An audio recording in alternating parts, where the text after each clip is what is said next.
Hello mga kabibig! Welcome back sa ating bagong YouTube channel. Ito ang pinakamaingay na YouTuber sa balat ng YouTube. Ako si Kabibig, maglebak-lebak ng tongue with evidence. Naku po kabibig. Hindi pa nga na-resolba ang anomalya sa flood control project sa budget insertions na bilyones. Heto na naman ang bagong grabe. Kasali na naman si Sandro Marcos, si Martin Romualdez at ilang mga kongresista tungkol sa allocables. Ang allocables at non-allocables, ito daw ang bagong pork barrel. Nako po, nagbago na pala. Bilyones ang pinag-uusapan na naman ito, kabibing. Uy, hindi sila nahiya, no? Grabe. At si Sandro Marcos at Martin Romualdez ang tinatawag na pork barrel kings. Naku, pork bagay naman kay Romualdez. Noon, ang Kongreso tinawag ng mga buaya. Ngayon, tinatawag ng mga baboy. Ano ba naman yun? Nakakahiya naman to, kabibig. Basta puro pera ba? Puro pangnanakaw, puro bilyones. Bakit ang mga kongresista ang bakit palagi silang nai-iskandalo, palagi yung mga pangalan nila, yung mga sikat pa naman ng mga pangkongresista, ang palaging lumulutang na merong mga allocables at non-allocables na tinatawag ngayon ng mga bagong pork barrel. Naku po, at si Sandro Marcos at Martin Romualdez ay number 1. Kaya nga tinawag na the new, ang bagong pork barrel kings. Grabe. May budget insertions na 50 billion si Sandro ayon kay Zaldico. May 25% kickback si Martin Romualdez sa mga flood control at bilyones yon.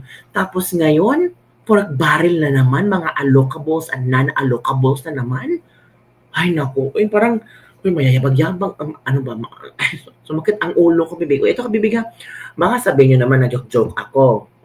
Baka sabihin nyo naman, naku, gumagawa naman na Easter si Kibig. Ito, kabibig. Ito muna unahin natin. Ito. Bumanat na naman ang... Hindi yan. Ito, kabibig.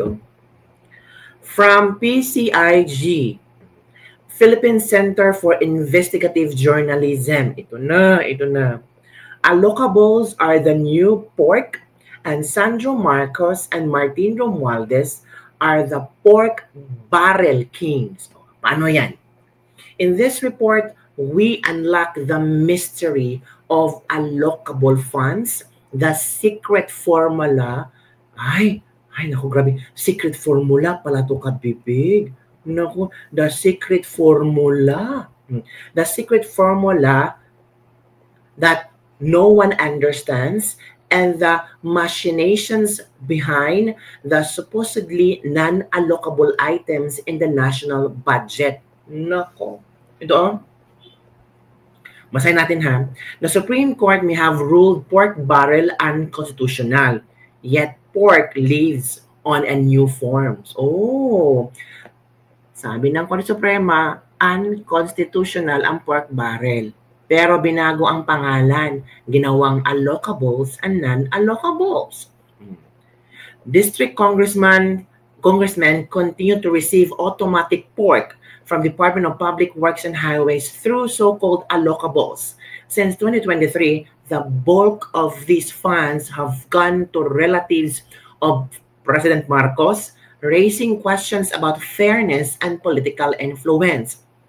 There are also non-allocables, a free-for-all pork of DPW's projects lobbied by lawmakers and executive officials and eagerly pursued by well-connected contractors.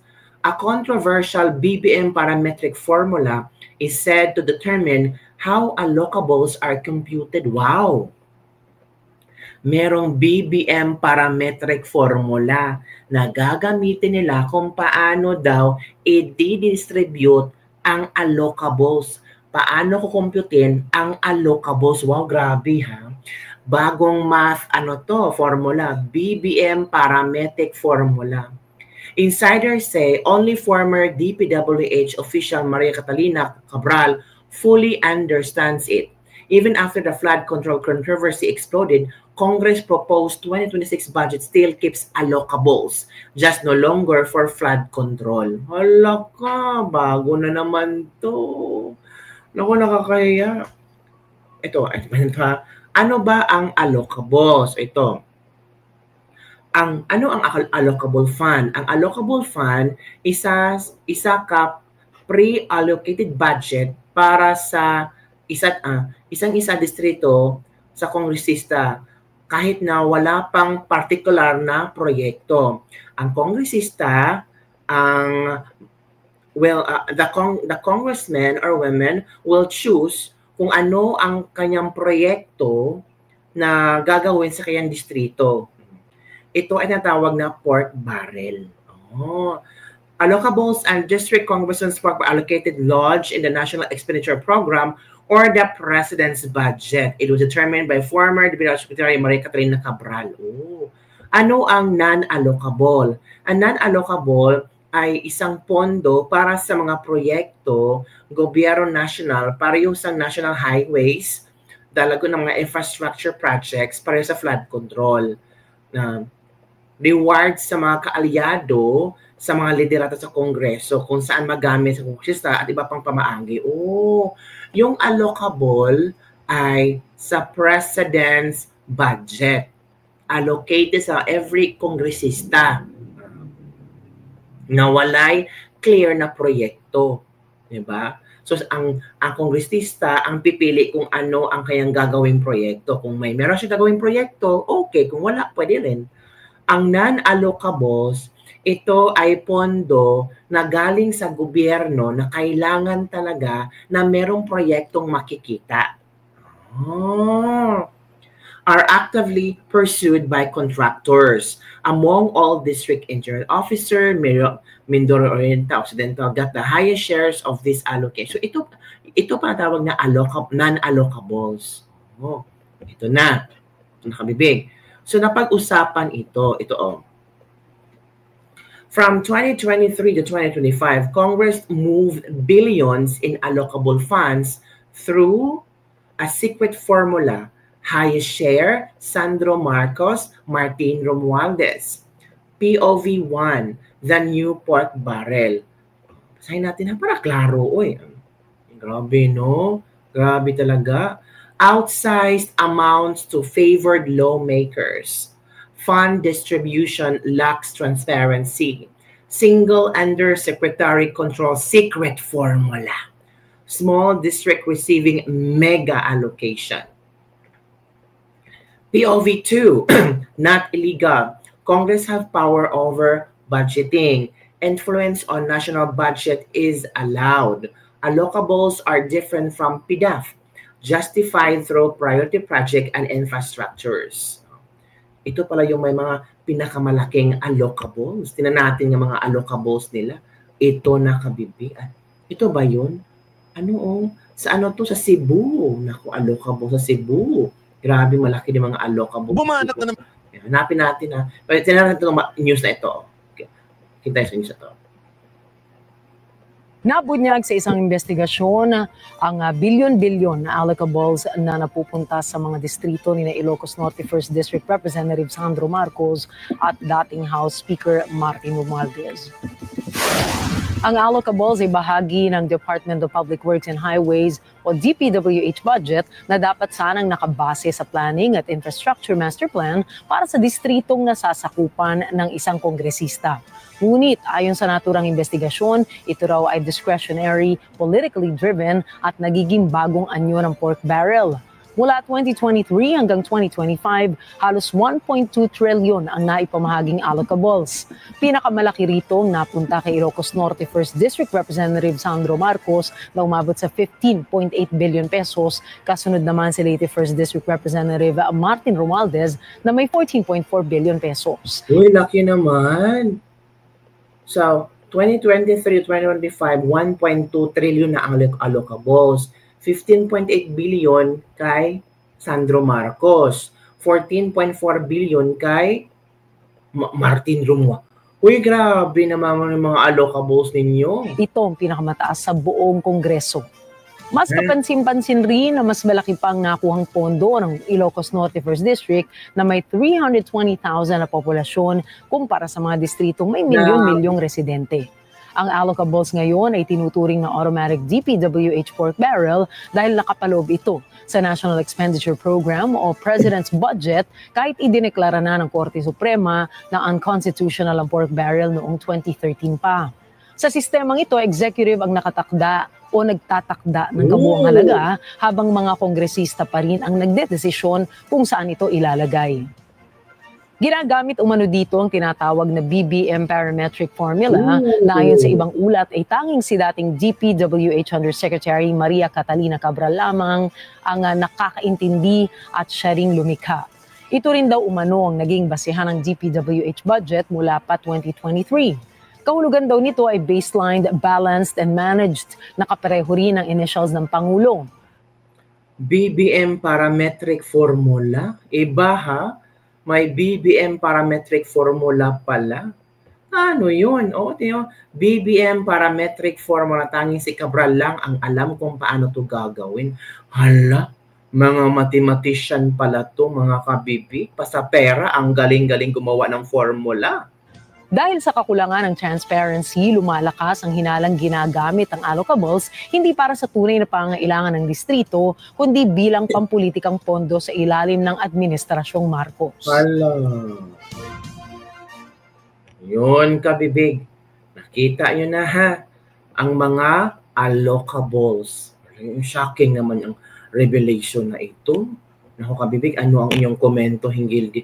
The new pork barrel ang allocables. O ito pala yung mga allocables na Sandro Marcos at iba pang mga kongresista. Hanapin natin ha. Ito na. Iyan na kabibig. The new pork barrel king. O yan kita yun naman kabibig. Nakita yun na. O yan ang pera nila. Ang laki. Grabe. Region 1, Ilocos Norte. Sandro Marcos. Ang allocables niya, 5.2 billion. From 2023 to 2025, umabot ng 15.7 billion. Pangalawa, si Martin, 4.8 per year, per year.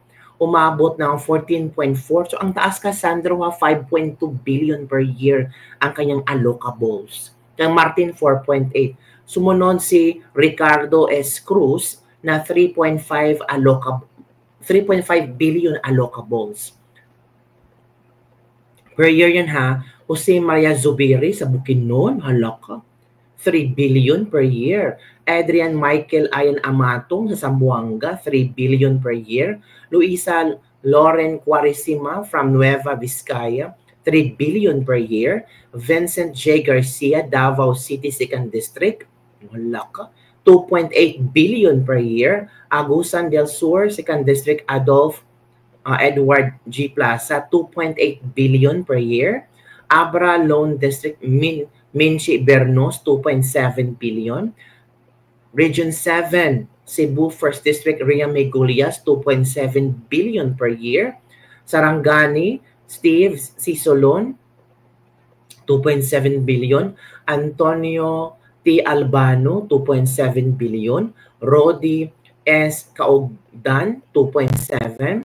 Tapos Michael Jack R. Duavet sa Rizal, 2.6 billion. So, grabe naman yung mga halaon. Sandro, allocables are the new pork from PCIJ. Sandro Marcos and Martin Romualdez are the pork barrel kings. Yun ang report nila kabibig. So ano ang iyong komento hinggil dito? Nakakawindang na mga revelasyon ngayon. Aside from flood control ng budget insertions, ito pa rin babago every year ha. Every year pumapasok kay Sandro ang 5.2 billion. Kay Martin 4.8 billion. Naku, sumakit ang ulo ko sa dami ng mga allocables na pinag-uusapan nila. Diba, mga kabibi? Nakakasakit sa ulo.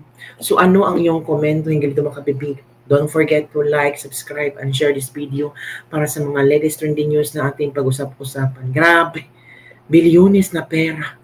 Ang yaman nila, no? Pero pera ng taong bayan ginagamit nila. Hindi ba sila nakakonsensya? Nakakatulog pa ba sila?